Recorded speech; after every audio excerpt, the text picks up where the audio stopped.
क्या आप जानते हैं कि मोबाइल फोन्स की दुनिया में भूचाल लाने वाली कंपनी वन प्लस आखिर क्यों मार्केट से अपनी वैल्यू खोती जा रही है या खो चुकी है? क्या आप जानते हैं कि आखिर आज क्यों इस कंपनी को ओप्पो का कॉपी कहा जा रहा है? क्या वजह है जो आंधी की तरह मार्केट में आने वाली ये कंपनी धड़ाम से गिर पड़ी? चलिए जानते हैं। दोस्तों, वन प्लस की कहानी शुरू होती है दिसंबर 2013 से। इसके एक साल बाद वन प्लस ने अपना पहला स्मार्टफोन वन प्लस वन 2014 में लॉन्च किया। उस समय तक इंडियन मार्केट के साथ साथ ग्लोबल मार्केट में एप्पल और सैमसंग जैसी पॉपुलर स्मार्टफोन्स कंपनीज ही अपना दबदबा बनाए हुई थी। लेकिन वन प्लस के आने पर इन कंपनियों की दुनिया में तहलका मच गया। ओप्पो इलेक्ट्रॉनिक्स के साथ काम करने वाले पेटे लाउ और कार्ल पी के वन प्लस नाम से स्टार्टअप की शुरुआत की थी।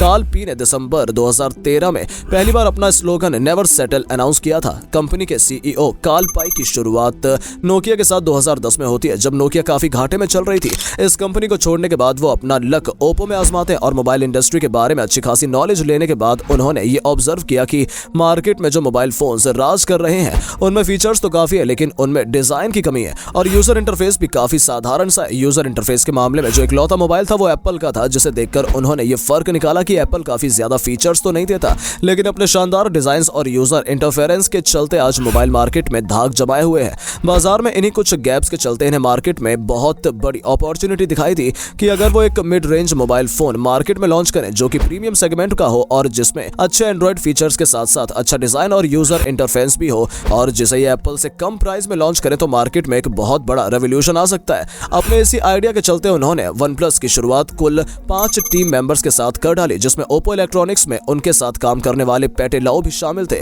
अपनी मार्केटिंग स्किल्स और मेहनत के दम पर बाद में पेटे वन प्लस कंपनी के वाइस प्रेसिडेंट भी बन गए और जल्द ही पेटे वन प्लस के सीईओ पद तक भी पहुंच गए।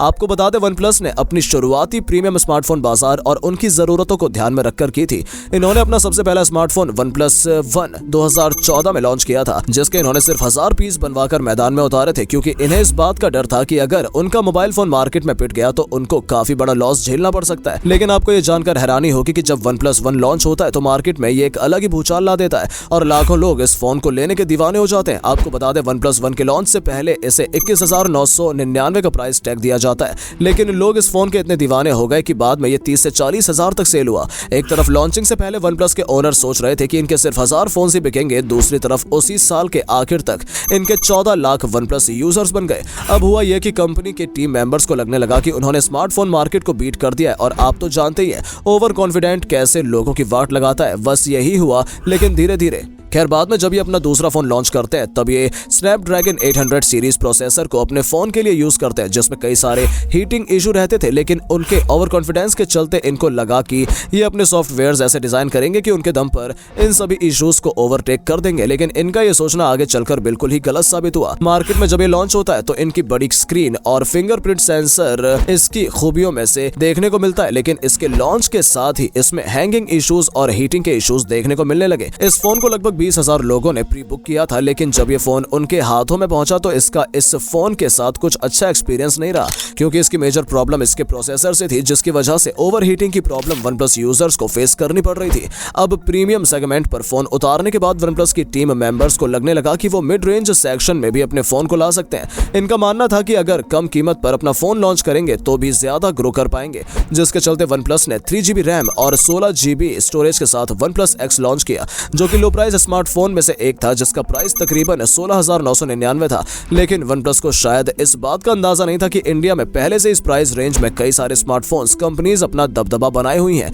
और हैवी कंपटीशन के चलते इनके इस फोन ने मोबाइल फोन मार्केट में अपना दम तोड़ दिया। अब लगातार 2 मोबाइल फोन्स के पिटने के बाद ये कंपनी अपने बेसिक पर वापस आ जाती है, मतलब अपनी कम्युनिटी के यूजर्स से फीडबैक लेकर ये पता लगाने की कोशिश करती है कि उनके मोबाइल फोन में आखिर क्या प्रॉब्लम रह गई थी, और फिर वो उन कमियों को सुधारने की कोशिश में लग जाते हैं। फिर अपने कुछ सुधारों के बाद दोबारा ये मैदान में वन प्लस 3 को उतारते हैं, जो कि अपने फीचर्स से मार्केट में हिट साबित होता है, और फिर अपने कस्टमर्स एक्सपीरियंस के चलते ये समझ गए थे कि इनके यूजर्स इनको बजट फोन के लिए नहीं बल्कि प्रीमियम स्मार्टफोन्स के लिए पसंद करते हैं। इस बात के खुलासे के बाद ये कंपनी काफी ग्रोथ करती है और बहुत ही कम समय में ये एप्पल और सैमसंग को बीट करने लगती है, जिसके बाद अपनी तरक्कियों के चलते साल 2018 में इन्होंने 40% मार्केट शेयर घेर लिए, जिसमें इन्होंने एप्पल को भी पीछे छोड़ दिया। फिर बाद में इन्होंने अपने कई मोबाइल फोन मार्केट में उतारे, जो कि काफी बेहतर भी साबित हुए।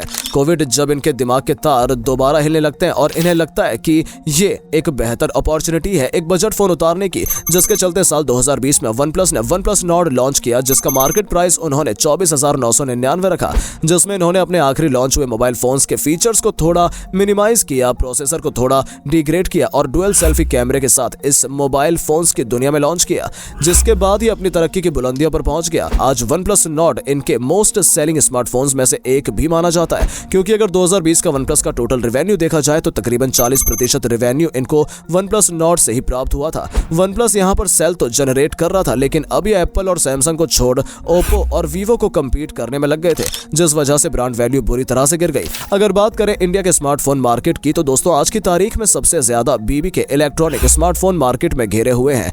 BBK की बात की जाए तो ये कंपनी है जिसके अंडर ओप्पो, वीवो, iQ100 और रियलमी और OnePlus जैसे ब्रांड काम करते हैं। अपनी मार्केटिंग स्ट्रेटेजी के चलते इसने अलग अलग प्राइस रेंज में अलग अलग ब्रांड्स को लॉन्च कर रखा है। कोविड के बाद जब कंपनीज अपनी कॉस्ट कटिंग करने की कोशिश कर रही थी, तब BBK इलेक्ट्रॉनिक ने सोचा कि अगर ओप्पो और OnePlus को मिला दिया जाए तो उन्हें बहुत ही ज्यादा फायदा होगा, क्योंकि ओप्पो की काफी बड़ी टेक टीम है जो कि उनमें मेंटेनेंस, डेवलपमेंट और क्वालिटी एश्योरेंस में काफी ज्यादा मदद कर सकती है।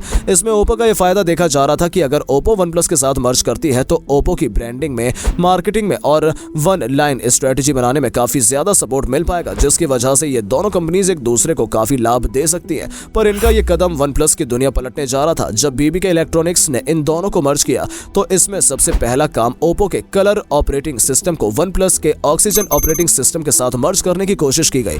इन ऑपरेटिंग सिस्टम को मर्ज करने का सबसे बड़ा फायदा यह था कि अगर दोनों में से कोई भी कंपनी कोई बड़ा इनोवेशन करती है तो वो इसे इजीली एक दूसरे के मोबाइल फोन्स में यूज कर सकते हैं। लेकिन जैसा ये लोग सोचकर चल रहे थे वैसा बिल्कुल भी नहीं हुआ, क्योंकि OnePlus की एक कम्युनिटी है जो कि उसे उसके इनोवेशंस की वजह से ही पसंद किया करती है। लेकिन जब इनकी कम्युनिटी ने एक्सपीरियंस किया कि OnePlus अब धीरे धीरे ओप्पो जैसा होता जा रहा है तो वो पलटी मार गई। 2017 में जहां ये एप्पल और सैमसंग को भी पीछे छोड़ रहे थे, उसने आज अपना लेवल इतना गिरा लिया कि वो आज पूरी तरह से ओप्पो को कॉपी कर रहा है। तो यही कुछ बातें लोगों को चुभने लगी और नापसंद आई, और धीरे धीरे कुछ गलतियों के चक्कर में इसका क्रेज लोगों के अंदर से खत्म हो गया और इसका लेवल बहुत ज्यादा गिर गया। अगर OnePlus में उसकी गलतियों के चलते सबसे बड़ा फॉल देखने की कोशिश की जाए तो जहां से 2018 में अपने 40% मार्केट शेयर के साथ सैमसंग और एप्पल को धूल चटा चुके थे, वहीं आज ये लगभग 20% मार्केट शेयर से नीचे गिर गया। आज OnePlus के मोबाइल फोन्स की सेल दिखने में तो मिलेगी, लेकिन वो होगी सिर्फ बजट स्मार्टफोन्स में, जहां इनकी प्रीमियम स्मार्टफोन्स में जो पद था वो आज बिल्कुल ही नीचे गिर चुका है। उम्मीद करते हैं आपको आपके सभी सवालों के अच्छे से जवाब मिल गए होंगे। अगर वीडियो अच्छी लगी हो तो वीडियो को लाइक करके पेज को फॉलो जरूर कीजिएगा। धन्यवाद।